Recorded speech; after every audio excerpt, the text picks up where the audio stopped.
Hey there, folks. We are here at Saralee's Vineyard in Richards Grove, also known as the La Crema Estate. And we are here because we are open again. Happy times here. And the reason we can be open is we've made a few changes. So I wanted to sit down with one of La Crema's rock stars, Krista, to learn what we are doing. So my first question is, Krista, what are some of the safety protocols we have implemented moving forward?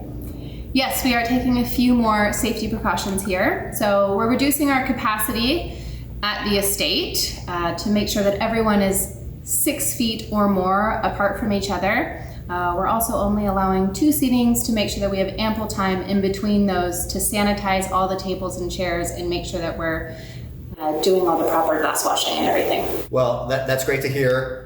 Here at La Crema, we've always taken wine and hospitality seriously, and we definitely are taking safety as serious as well. So, moving forward, people can come in and do a wine tasting, but there's been some changes to that too. What is the wine tasting experience? Yes, so we are actually offering 2 tasting slots.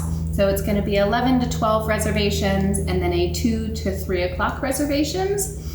And then we are also offering a walking tour, which is a guided tour that ends with a picnic and a bottle of wine here at the estate for everyone to enjoy at their leisure. Fantastic. So people can come in and you can taste wine. And if you want to move the body a little bit, you can go on a walking tour and enjoy the incredible nature that we have here in the Russian River Valley.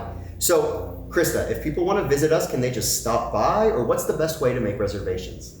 Yeah, so the easiest way, Ben, to make reservations is to go online to our website. You can reserve with us there, or please send us an email at reserve@lacrema.com and we'll be able to fit you in as soon as possible. Well, there you have it, folks. We're back in business. So whether you're enjoying La Crema from afar or looking forward to coming and visiting us, we appreciate the support and hope to see you soon. Cheers.